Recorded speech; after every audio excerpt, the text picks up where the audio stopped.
அமெரிக்காவில் டெக்சாஸ் மாகாணத்துல கடந்த சில தினங்களாகவே கனமழை பெய்து வருகிறது. இதனால அங்க இருக்கக்கூடிய ஆற்றில் வெள்ளப்பெருக்கு ஏற்பட்டு குடியிருப்பு பகுதிகளுக்குள் தண்ணீர் புகுந்திருக்கு.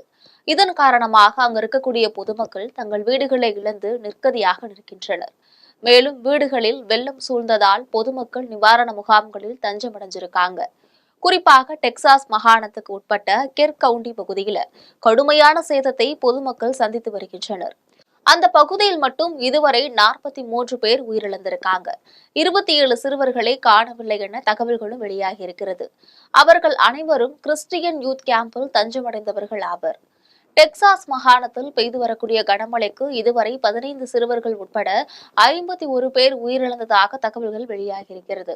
இதுகுறித்து கெரி கவுண்டி மேயர் செய்தியாளர்களிடம் கூறியதுல, மழை வெள்ளத்தில் மாயமானவர்களை தேடும் பணி தொடர்ந்து நடைபெற்று வருகிறது. மாயமான ஒவ்வொருவரையும் கண்டிப்பாக மீட்போம் என்று தெரிவிச்சிருக்காரு. இதேபோல டிராவஸ் கவுண்டி மற்றும் டாம்கிரீன் கவுண்டி ஆகிய மாவட்டங்களிலும் ஒரு சிலர் உயிரிழந்ததாக தகவல்கள் வெளியாகியிருக்கிறது. அதிலும் டெக்சாஸ் மாகாணத்தில் மைய பகுதியில் வெள்ள அபாய எச்சரிக்கை தொடர்ந்து விடுக்கப்பட்டிருப்பதால் பொதுமக்கள் பீதியடைஞ்சிருக்காங்க. அந்த பகுதியிலிருந்து இதுவரை 850 பேர் மீட்கப்பட்டு பத்திரமான இடங்களில் தங்க வைக்கப்பட்டிருக்கின்றனர். முன்னதாக டெக்சாஸ் மாகாண ஆளுநர் கிரெக் அப்லட் செய்தியாளர்களுக்கு அளித்த பேட்டியில அவர் என்ன சொல்லியிருக்காருன்னா, பேரிடர் மீட்பு பணியில் ஈடுபட்டு வரக்கூடிய பேரிடர் மீட்பு குழுவினருக்கு தேவையான நிதி உதவியை வெளியிடுவதற்கான ஆவணத்தில் கையொப்பமிட்டு வருகிறேன். எவ்வளவு நிதி வேண்டுமானாலும் இதற்காக ஒதுக்கீடு செய்ய தயாராக இருக்கிறோம். இதேபோல பேரிடர் மீட்பு குழுவினரும் அயராமல் மீட்பு பணியில் ஈடுபட்டு வருகின்றார்கள். வெள்ளத்தால் பாதிக்கப்பட்ட ஒவ்வொரு தனிநபரையும் மீட்கும் வரை மீட்பு பணி ஓயாது. அனைவரையும் மீட்ட பின்னரே மீட்பு பணியை முடிவுக்கு கொண்டு வருவோம். ஆகையால் பொதுமக்கள் பயப்பட தேவையில்லை என அவர் கேட்டுக்கொண்டார். அதே சமயம் வெள்ளப்பெருக்கு ஏற்பட்டிருக்கக்கூடிய குவாடலூப் ஆற்றிலும் படகில் சென்று மீட்பு குழுவினர் அங்குலம் மூலமாக தேடுதல் வேட்டையில ஈடுபட்டிருக்கின்றனர். ஒருவேளை ஆற்றின் புதருக்குள் சிக்கி யாராவது உயிருக்கு போராடி கொண்டிருக்கிறார்களா என்ற கோணத்திலும் தேடுதல் வேட்டை நடைபெற்று வந்துட்டு இருக்கு.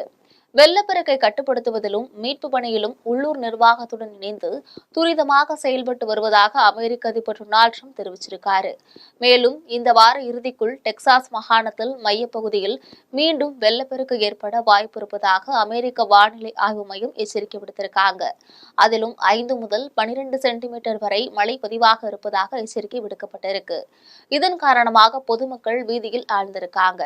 அதே சமயம் மக்களுக்கு தேவையான அனைத்து உதவிகளும் செய்து தரப்படும் என டெக்சாஸ் மாகாண ஆளுநரும் அமெரிக்க அரசும் உறுதியளித்திருக்கின்றனர். இந்நிலையில வெள்ளத்தில் சிக்கி உயிரிழந்தவர்களின் எண்ணிக்கை 52ஆக அதிகரித்துள்ளது. மீட்பு பணிகள் தீவிரமாக நடைபெற்று வருகின்றன. ஆனால் உயிருடன் யாரேனும் மீட்கப்படுவார்களா என்ற நம்பிக்கை குறைந்து கொண்டே வருகிறது. குறிப்பாக கெர் கவுண்டியில் உள்ள கிறிஸ்தவ பெண்கள் முகாமில் வெள்ளம் புகுந்ததில் பலர் அடித்து செல்லப்பட்டனர். ட்ரைலர் வீடுகளில் சிக்கிய குடும்பங்கள் மற்றும் வெள்ளத்தில் அடித்து செல்லப்பட்டவர்களை தேடும் பணியானது தீவிரமாக நடைபெற்று வந்துட்டு சுமார் 24 பேரை இன்னும் காணவில்லை. காணாமல் போனவர்களுடைய எண்ணிக்கையுமே இன்னும் அதிகரிக்கலாம் என்று அதிகாரிகள் கூறுகின்றிருக்காங்க.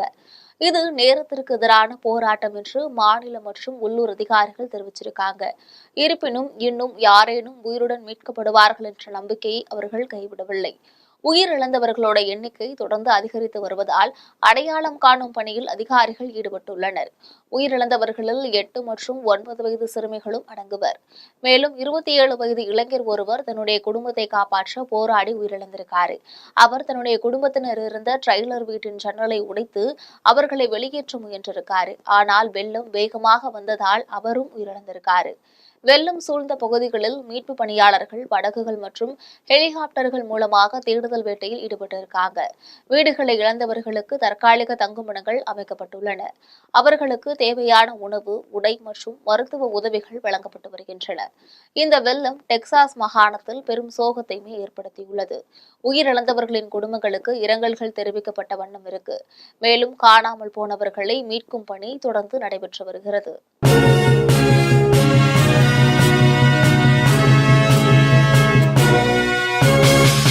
உடனுக்குடன் அப்டேட் தெரிந்து கொள்ள ஜெம் டிவி தமிழ் ஆப்பை இன்ஸ்டால் செய்யவும்.